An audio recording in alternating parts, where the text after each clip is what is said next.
കൃഷി മാസ്റ്ററിൻ്റെ പുതിയൊരു ലക്കത്തിലേക്ക് എല്ലാവർക്കും സ്വാഗതം. ഏപ്രിൽ മാസം കേരളത്തിലെ കഠിനമായ ചൂട് അനുഭവപ്പെടുന്ന സമയമാണ്.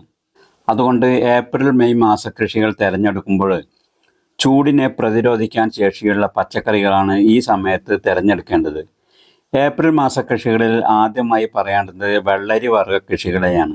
മത്തൻ, കുമ്പളം, കുക്കുംബർ, തണ്ണിമത്തൻ, അതുപോലെ തന്നെ ഫെബ്രുവരി മാസത്തിലെ വെള്ളരി നട്ടവർക്കെല്ലാം വിളവെടുക്കാനുള്ള സമയമാണ് ഇപ്പോൾ. വെള്ളരി വർഗ്ഗ കൃഷികൾ നടാൻ സ്ഥലം ഒരുക്കുമ്പോൾ ഗ്രോ ബാഗിലായാലും ചട്ടിയിലായാലും നിലത്തായാലും മേൽമണ്ണും ഉണങ്ങിയ ചാണകപ്പൊടിയും കുറച്ച് കുമ്മായം ചേർത്ത് വേണം ഗ്രോ ബാഗിൻ്റെ പകുതിയോളം നിറക്കാനായിട്ട്. ഒരു തടത്തിൽ 3-4 വിത്തുകൾ നടാവുന്നതാണ്. നടുന്നതിന് മുമ്പായിട്ട് 5-6 മണിക്കൂർ നേരം വിത്തുകൾ വെള്ളത്തിൽ കുതിർത്തി വെക്കുന്നത് വിത്തുകൾ വേഗത്തിൽ മുളക്കാൻ സഹായിക്കും. പടർന്നു കയറുന്നവയായതുകൊണ്ട് അല്പം അകലം ഇടുന്നത് നല്ലതാണ്.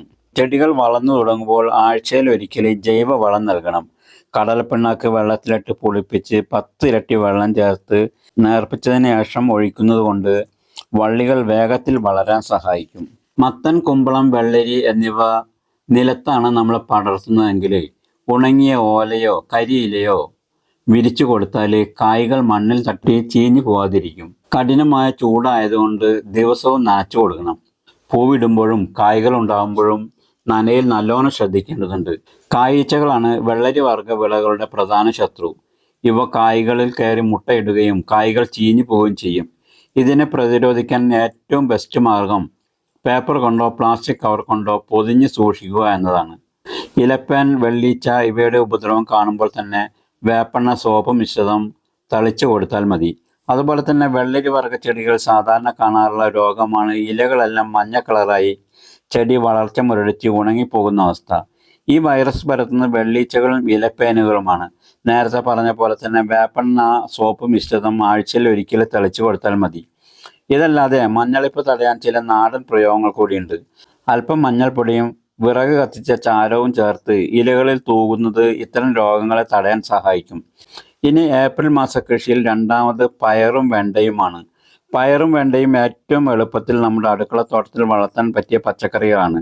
നല്ല ഇനം വിത്തുകൾ വാങ്ങി 6 മണിക്കൂർ നേരം വെള്ളത്തിൽ കുതിർത്തി വെച്ചതിന് ശേഷം നട്ടു കഴിഞ്ഞാൽ വേഗത്തിൽ മുളച്ചു വരും. പയർ മുളച്ച് വള്ളി വന്നു കഴിഞ്ഞാൽ പടർന്നു കയറാൻ കമ്പുകളോ കയറോ ഉപയോഗിച്ച് പന്തലൊരുക്കി കൊടുക്കണം. പയർ ചെടിയിൽ കാണാറുള്ള മുഞ്ഞുകളെ അകറ്റാനായിട്ട് തുടക്കത്തിലെ നമ്മൾ കഞ്ഞിവെള്ളം തളിക്കുകയോ അതല്ലെങ്കിൽ സോപ്പ് ലായനി തളിക്കുകയോ ചെയ്താൽ മതി. വെണ്ട കൃഷിക്ക് നല്ല വെയിൽ ആവശ്യമാണ്. തൈകൾ നടുന്നതിന് മുമ്പ് മണ്ണിൽ അല്പം കുമ്മായം ചേർക്കുന്നത് നല്ലതാണ്. വെണ്ട നട്ട് 45-50 ദിവസം ആകുമ്പോഴേക്കും ആദ്യ വിളവെടുപ്പ് നമുക്ക് നടത്താൻ പറ്റും. കായ്കൾ അധികം മൂക്കുന്നതിന് മുമ്പായി പറിച്ചെടുക്കാൻ ശ്രദ്ധിക്കണം. വെണ്ടയ്ക്ക് രാവിലെയും വൈകിട്ടും കൃത്യമായി നനച്ചു കൊടുക്കണം. വളമായി ചാണകപ്പൊടിയോ ആട്ടിൻ കാഷ്ടമോ 2 ആഴ്ചയിലൊരിക്കൽ ചെടിയുടെ ചുവട്ടിൽ നിന്നും അല്പം മാറ്റി ഇട്ട് കൊടുക്കണം. ആഴ്ചയിലൊരിക്കൽ വേപ്പെണ്ണ മിശ്രം തളിക്കുന്നത് പുഴുക്കളെയും പ്രാണികളെയും അകറ്റാൻ സഹായിക്കും. പയറിനും വെണ്ടക്കും കടലപ്പിണ്ണാക്ക് കലക്കിയ വെള്ളം ഒഴിച്ചു കൊടുക്കുന്നത് കൂടുതൽ കായ്കൾ കിട്ടാൻ സഹായിക്കും. ഇനി ഏപ്രിൽ മാസ കൃഷിയിലെ വഴുതിനയും മുളകുമാണ്. മുളകും വഴുതിനയും ഒരേ കുടുംബത്തിൽപ്പെട്ട വിളകളായതുകൊണ്ട് ഇവയുടെ കൃഷി രീതിയും ഏകദേശം ഒരേപോലെ തന്നെയാണ്. വിത്തുകൾ നേരിട്ട് നടുന്നതിനേക്കാൾ നല്ലത് ചട്ടിയിലോ ട്രേകളിലോ പാകി മുളപ്പിച്ച ശേഷം മാറ്റി നടുന്നതാണ് നല്ലത്. വേനൽക്കാലമായതിനാൽ ദിവസവും നനച്ചു കൊടുക്കണം. ചെടിയുടെ ചുവട്ടിൽ വെള്ളം കെട്ടി നിൽക്കാതെ നോക്കുകയും വേണം. 2 ആഴ്ചയിലൊരിക്കൽ കടലപ്പിണ്ണാക്ക് നേർപ്പിച്ച് ഒഴിച്ചു കൊടുക്കുന്നത് നല്ലതാണ്. അതുപോലെ തന്നെ 2 ആഴ്ച കൂടുമ്പോൾ സ്യൂഡോമോണസ് 20 ഗ്രാം എടുത്ത് 1 ലിറ്റർ വെള്ളത്തിൽ കലക്കി ഒഴിച്ചു കൊടുത്താൽ വേരുചീയൽ പോലെയുള്ള രോഗങ്ങളിൽ നിന്ന് തടയാൻ കഴിയും. മുളക് ചെടികൾ പെട്ടെന്ന് മുഴുവനായും വാടിപ്പോവുകയാണെങ്കിൽ കുമ്മായം ചേർത്ത് മണ്ണിലെ അമ്ലത കുറയ്ക്കേണ്ടതുണ്ട്.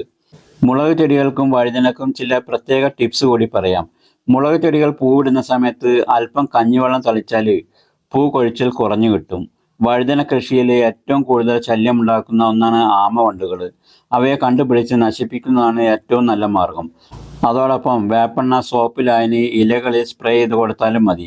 അതുപോലെ തന്നെ ഏപ്രിൽ മാസത്തിൽ ചീരയും കൃഷി ചെയ്യാവുന്നതാണ്. ചൂടും ജലാംശത്തിൻ്റെ കുറവും മറികടന്ന് മികച്ച വിളവ് ലഭിക്കാൻ പ്രത്യേകം ശ്രദ്ധിക്കേണ്ടതുണ്ട്. അരുൺ ഇനത്തിൽപ്പെട്ട ചുവപ്പ് ചീര, CO1 ഇനത്തിൽപ്പെട്ട പച്ചച്ചീര വേനൽക്കാലത്തിന് അനുയോജ്യമാണ്.